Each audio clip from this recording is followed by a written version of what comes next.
The Golden Girl's Betty White had a very lengthy television career. She was a legend in Hollywood for her roles as both an actress and a comedian. She defied Hollywood norms, dismantled barriers based on race, and gracefully weathered adversity. She was the type of person who wouldn't back down from a challenge. Despite this, Golden Girls viewers are blissfully unaware of the harrowing experiences that shaped Betty into the beloved character she is today. First things first, January 17, 1922 was the birthdate of Betty Marion White Ludden in Oak Park, Illinois. Contrary to what many admirers believed for a long time, Betty was actually her full name. Logan was born to Christian parents Tess and Horace. A stay-at-home mom. The lighting company was where her dad was employed. Her father was from Michigan, but she had heritage from Greece, Denmark, England, and Wales. During the Great Depression, her family of 3 relocated to Los Angeles from Alhambra, California, when she was just 1 year old. Betty attended Beverly Hills High School after finishing elementary school at Horace Mann in the neighborhood. Beverly Hills High School was her alma mater in 1939. Crystal radios were her dad's only means of subsistence. He was giving dogs better homes by exchanging radios for them. This meant that young Betty had no shortage of pets. Because of this, her affection for them grew. As the family began taking vacations to the Sierra Nevada mountains, her passion for animals quickly expanded. She had aspirations of becoming a forest ranger in the past, but that was considered a male-dominated field. Consequently, she pursued acting and writing. Her interest in acting began while she was a student at Horace Mann School and was both the writer and the lead of a school production. Her decision to become an actress was influenced by Nelson Eddy and Jeanette MacDonald. Subsequent to her high school graduation, Betty began performing on television within a month. During this time, television was still being refined to appeal to a broader demographic. The Merry Widow was a brand new TV show when Betty sang on it. Afterwards, she appeared in shows at the Bliss Hayden Little Theater and modeled. As a member of the American Women's Voluntary Services, she drove a truck carrying military supplies in Hollywood during World War II. She participated in pre-departure events for troops, and so on. Experiencing a strange and unbalanced moment, Betty characterized her life throughout the war, concisely expressing the general public's sentiment toward the worst man-made disaster in history. Following the war, Betty sought employment at various film studios. However, she was told that she lacked photogenic qualities. Since her appearance was irrelevant to radio gigs, she sought them out. Reading advertisements, performing minor roles, and even creating background noises were her initial radio engagements in the 1940s. Even if it meant singing for free, she was prepared to do anything for the $5 she made each evening. Some of Betty's radio appearances include Blondie, This Is Your FBI, and The Great Gildersleeve. The two met when Betty was volunteering with the American Women's Service Organization and Dick Barker was an Air Force pilot. Their marriage in 1945 brought them to Bell Center, Ohio, where they settled down on a chicken farm after the war. Betty despised the rustic agricultural life in contrast to Barker. When Betty decided that Dick's poultry farm wasn't for her, their marriage lasted just 4 months. Her acting profession and Los Angeles family were two things she longed for. Betty said in an interview that she and Dick had nightmare marriage and that their connection was based solely on sexual attraction. They were married for 6 months, and Betty made a funny joke about how they spent much of that time in bed. The couple got married because they wanted to sleep together. Following a year or so, they returned to Los Angeles and finalized their divorce. Lane Allen was a talent agent who Betty wed for a second time in 1947. The marriage lasted just 2 years, and she was only 27 years old. In an interview, Betty revealed that the couple had separated because she wanted to be an actress and Lane wanted her to stay at home and raise their children. She prioritized her profession over getting married and decided against having a family. In an effort to further her profession, Betty ended the marriage, and she joked that her prior 2 marriages had been more like dress rehearsals. Betty made her television debut the same year, co-hosting a show called Hollywood. In 1951, she was also appearing in Life with Elizabeth, a live production on Clack TV, where she played the lead character of a married woman whose husband's patience was put to the strain by amusing circumstances she encountered. She was so good in the performance that it earned her a 1952 Los Angeles Emmy.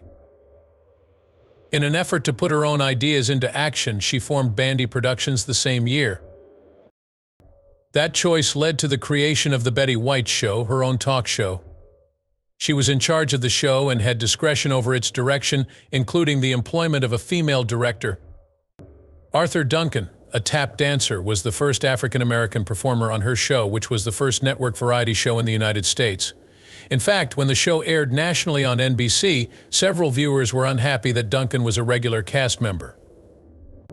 In spite of the backlash, Betty continued to support Duncan and even offered him additional screen time, explaining that the show had a promising beginning but had to deal with problems like shifting air times that caused less people to watch.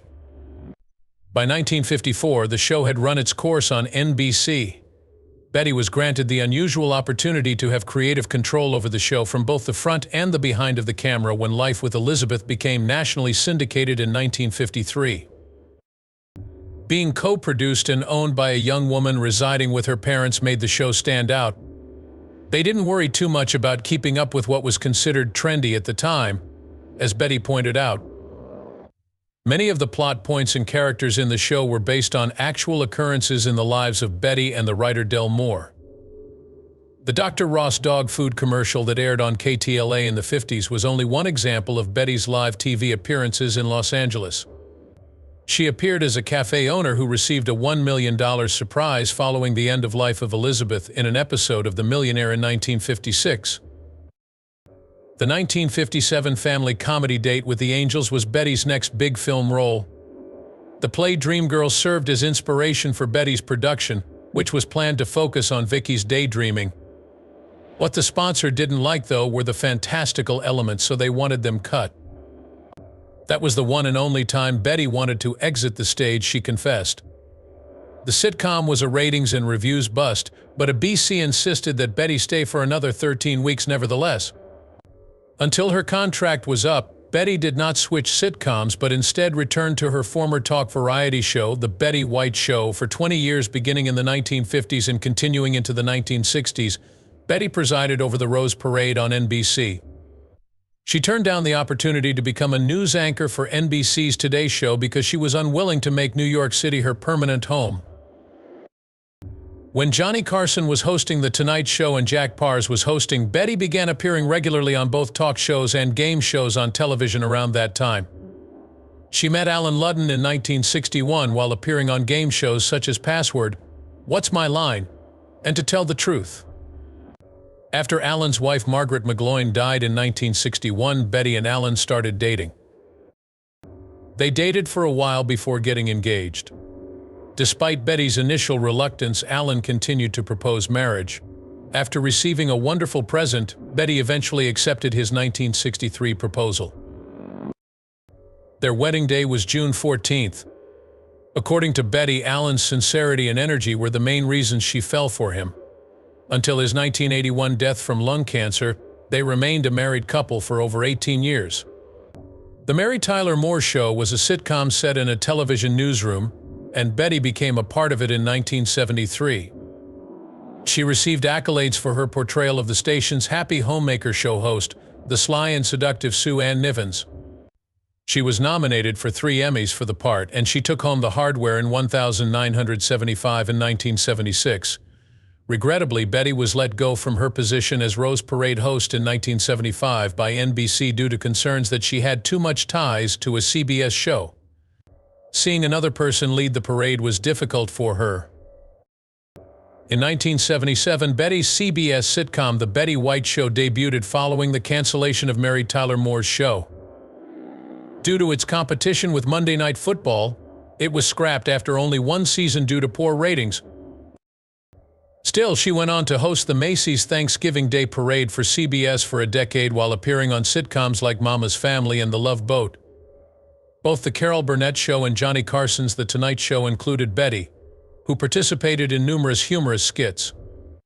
With this ring and The Best Place to Be were only two of the miniseries and TV movies in which she debuted. She hosted the game show Just Men and became the first woman to ever win a Daytime Emmy Award in 1983. She became known as the First Lady of Game Shows because of her exceptional performance on these programs. Betty, who co-starred with Rue McClanahan as Ellen Harper Jackson from 1983 to 1984 on Mama's Family, returned multiple times. The Carol Burnett Show sketched Betty as the character in the 1970s, but her breakout performance as St. Olaf, Minnesota native Rose Nyland on The Golden Girls in 1985 was her real break. The Golden Girls show followed a group of 4 Miami-based women in their golden years.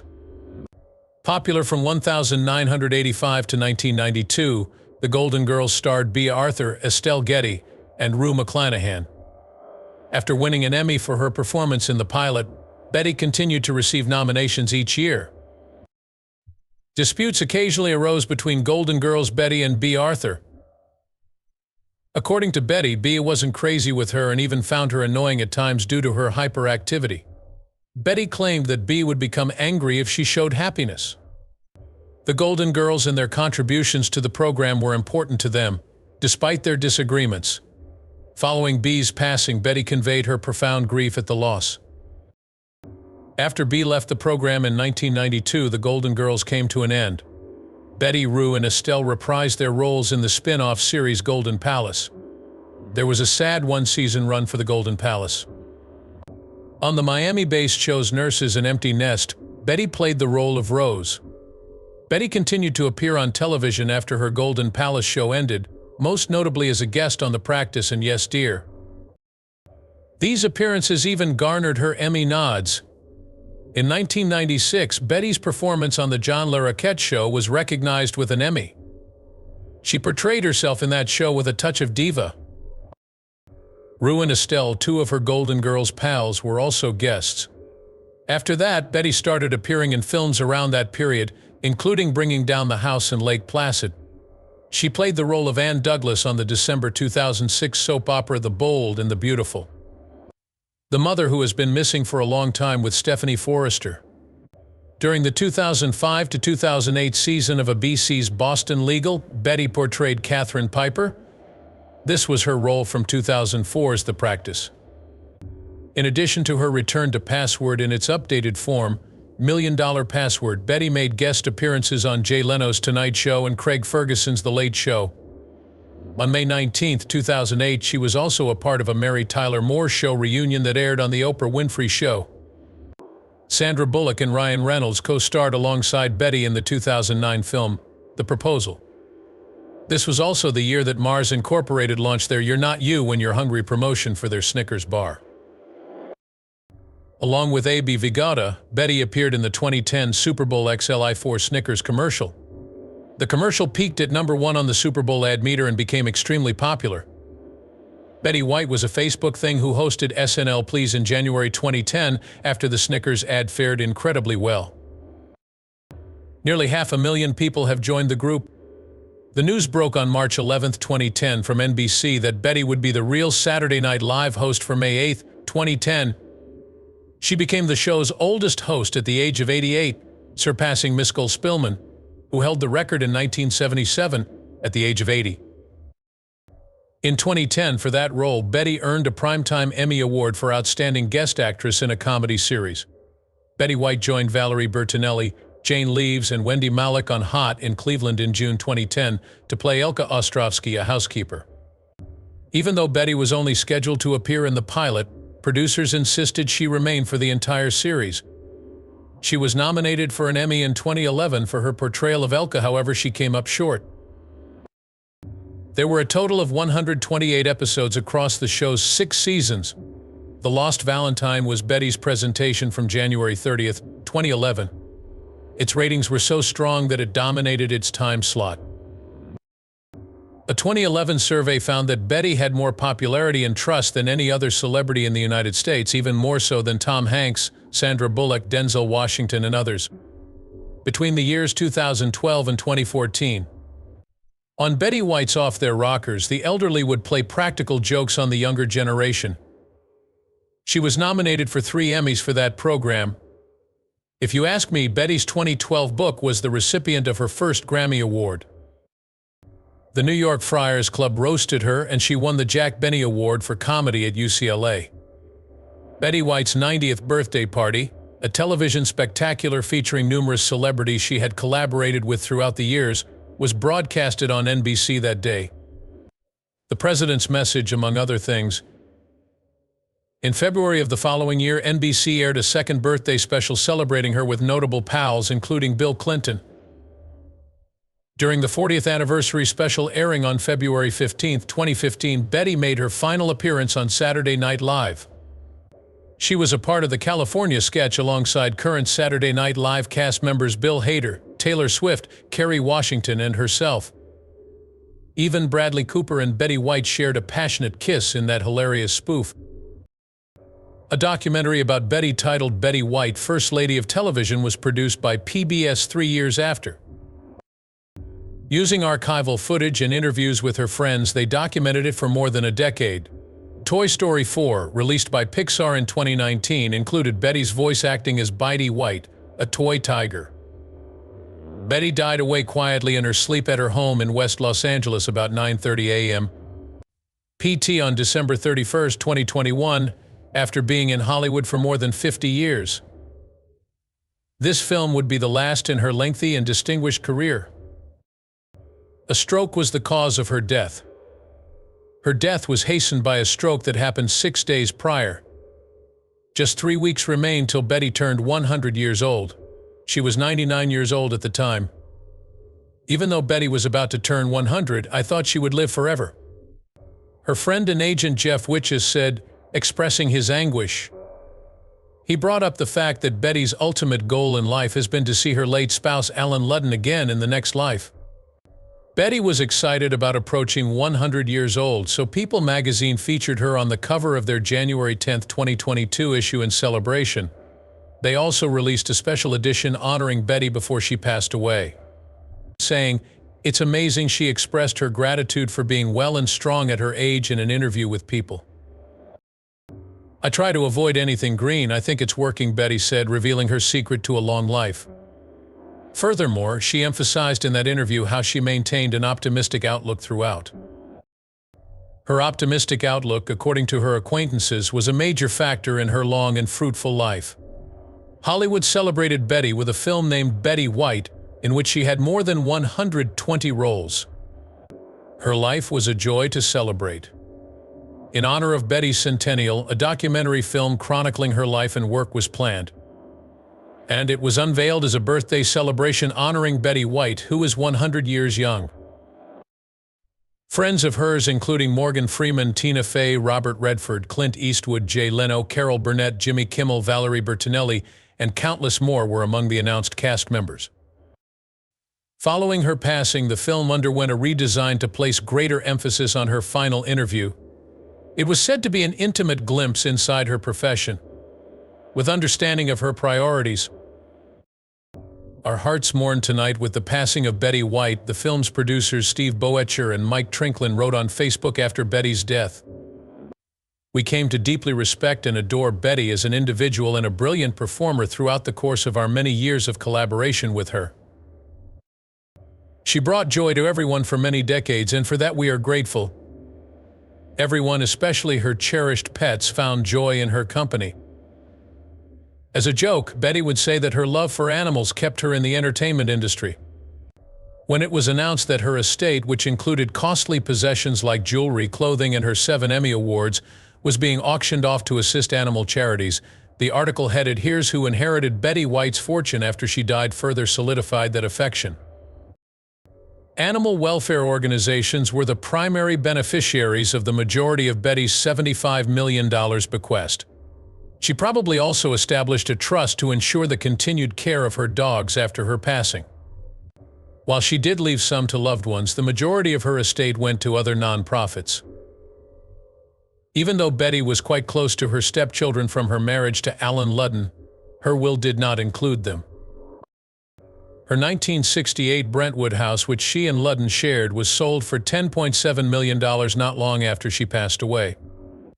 donating to organizations that help the visually impaired and appearing in PSAs for the American Association of Retired Persons aAfter were two further ways she showed her support for disability rights. Even after she passed away, Betty continued to work tirelessly for the rights of animals.